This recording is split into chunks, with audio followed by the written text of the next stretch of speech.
Hello दोस्तों, RJ study शाला में आपका स्वागत है। आज का टॉपिक है हिंदी वर्णमाला। ये यूपी कांस्टेबल के लिए भी बहुत इम्पॉर्टेंट है और मैं संपूर्ण हिंदी पढ़ाऊंगी कांस्टेबल एग्ज़ाम के लिए। इससे बाहर कुछ भी नहीं आएगा। तो चलो फिर शुरू करते हैं हिंदी वर्णमाला। हिंदी वर्णमाला।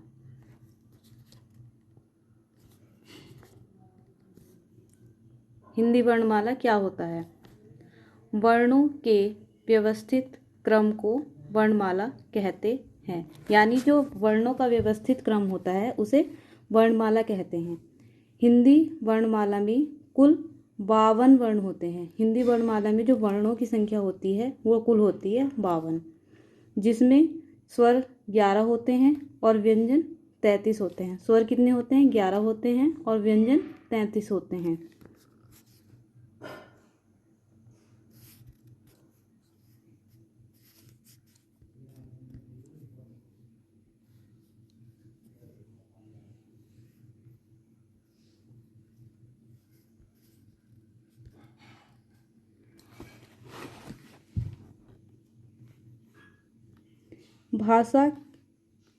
भाषा की सबसे छोटी इकाई ध्वनि है। जो भाषा है उसकी सबसे छोटी इकाई क्या है? ध्वनि है। ध्वनि को लिखित रूप में वर्ण द्वारा व्यक्त करते हैं। किसके द्वारा व्यक्त करते हैं? वर्ण के द्वारा। जो भाषा है उसकी सबसे छोटी इकाई ध्वनि है और ध्वनि को लिखित रूप में वर्ण के द्वारा व्यक्त किया जाता है। उच्चारण की दृष्टि से भाषा की लघुत्तम इकाई ध्वनि है। यानी बोलने के आधार पर जो भाषा की सबसे छोटी इकाई होती है वो ध्वनि होती है और लेखन की दृष्टि से भाषा की सबसे छोटी इकाई वर्ण है। तो उच्चारण की दृष्टि से तो ध्वनि हो गई भाषा की सबसे छोटी इकाई, और लेखन की दृष्टि से भाषा की सबसे छोटी इकाई वर्ण हो जाती है।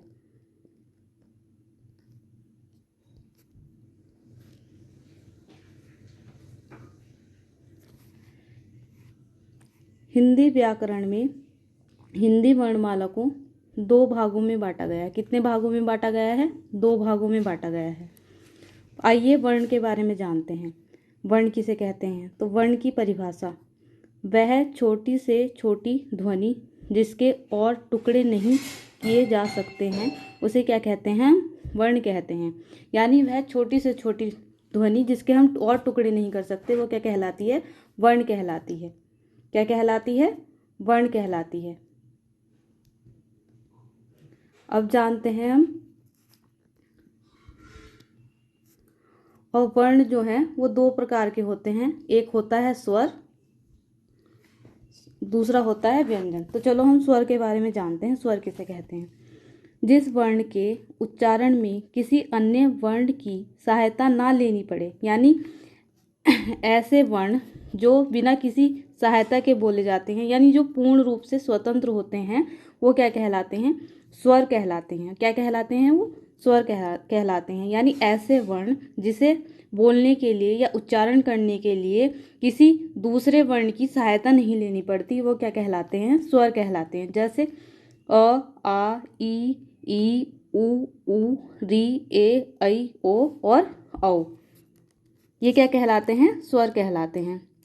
अब हम जानते हैं स्वर के भेद, यानी स्वर के कितने भेद होते हैं। तो स्वर के जो हैं 3 भेद होते हैं। नंबर 1 ह्रस्व स्वर। तो चलिए ह्रस्व स्वर के बारे में जानते हैं। वह स्वर जिनको सबसे कम समय में उच्चारित किया जाता है वो क्या कहलाते हैं? ह्रस्व स्वर कहलाते हैं। इन्हें मूल स्वर भी कहते हैं और एक मात्रिक स्वर भी कहते हैं, क्योंकि इन्हें बोलने में एक मात्रा का समय लगता है, इसलिए इन स्वर को क्या बोलते हैं? एक मात्रिक स्वर भी कहते हैं। और ये कितने होते हैं? 4 होते हैं। जैसे अ, ई, उ और री। इनकी संख्या कितनी होती है? 4 होती है।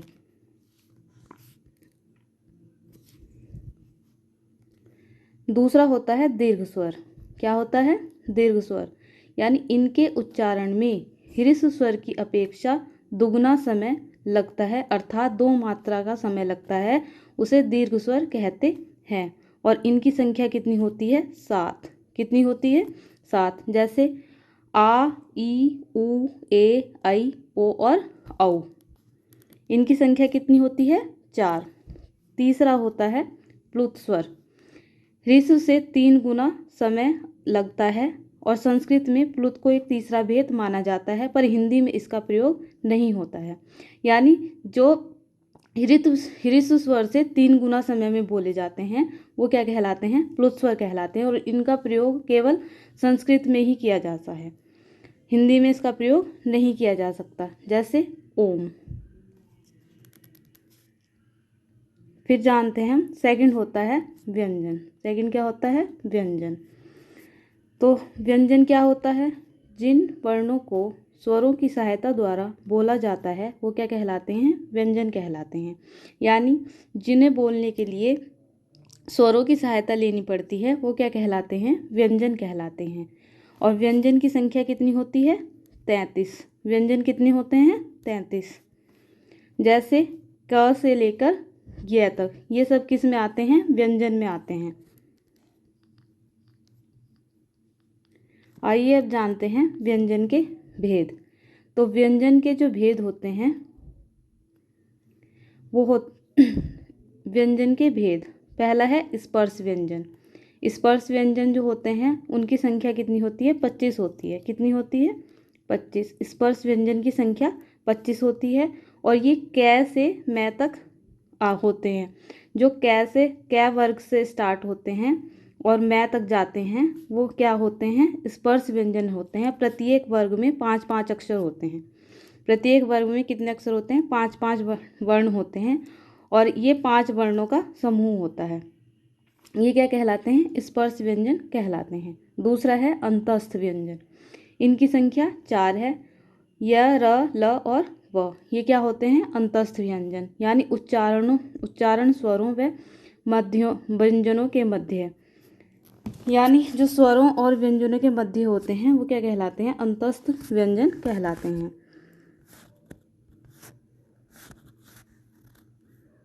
थर्ड है ऊष्म व्यंजन।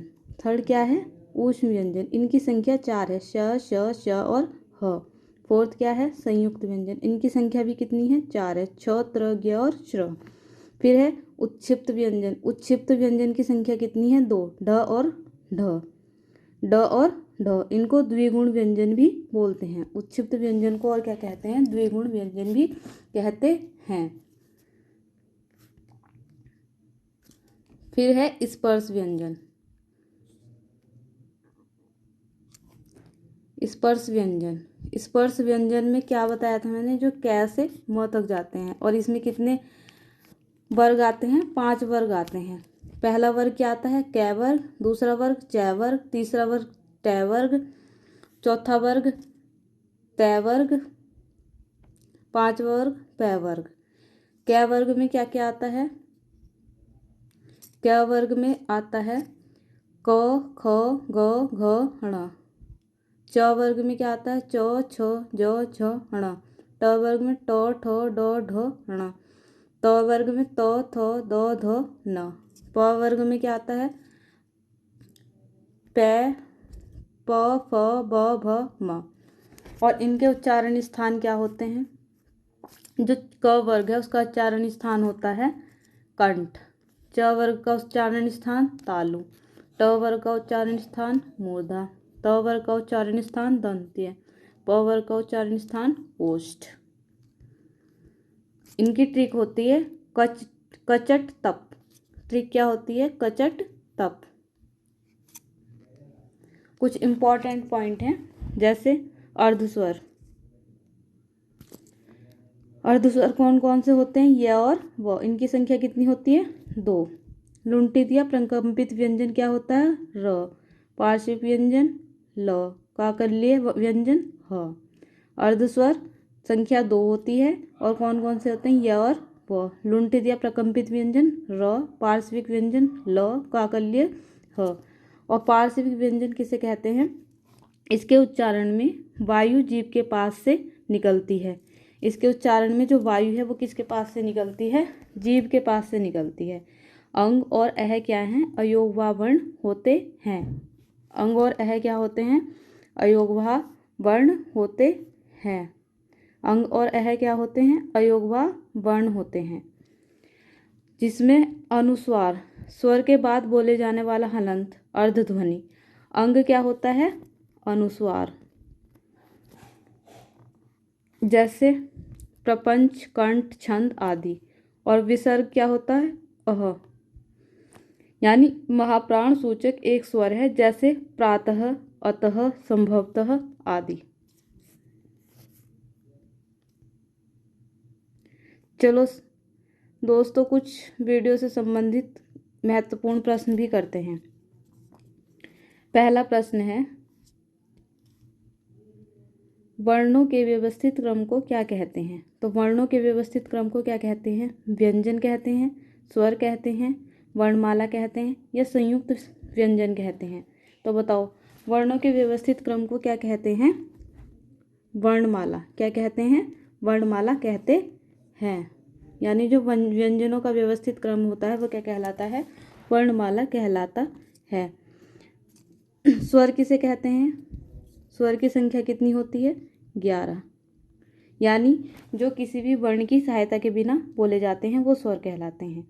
और संयुक्त व्यंजन जो दो वर्णों से मिलकर बनते हैं वो संयुक्त व्यंजन कहलाते हैं। जैसे छ, त्र, ज्ञ और श्र, ये क्या है? संयुक्त व्यंजन है। क्या है ये? संयुक्त व्यंजन। नेक्स्ट क्वेश्चन, किस क्रमांक में अंतस्थ व्यंजन है? तो किस क्रमांक में अंतस्थ व्यंजन है? ऑप्शन ए ग और घ, ऑप्शन बी ड ध, ऑप्शन सी म प, ऑप्शन डी य व। कौन से में है अंतस्थ व्यंजन? ये ऑप्शन डी य और व, ये क्या है? अंतस्थ व्यंजन है। निम्न में से श का उच्चारण स्थान है। तो निम्न में से श का उच्चारण स्थान क्या है? मूर्धन्य, दंत्य, तालव्य या कंठ्य? बताइए क्या है?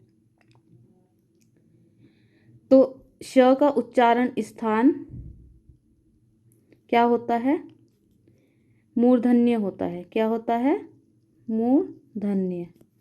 श का उच्चारण स्थान मूर्धन्य होता है। और जो दूसरा श होता है उसका होता है तालव्य, यानी तालु। और एक और श होता है तो उसका क्या होता है? दंत्य। नेक्स्ट क्वेश्चन, निम्न में कौन सा पार्श्विक व्यंजन है? तो पार्श्विक व्यंजन क्या है? ल। इसे क्या बोलते हैं?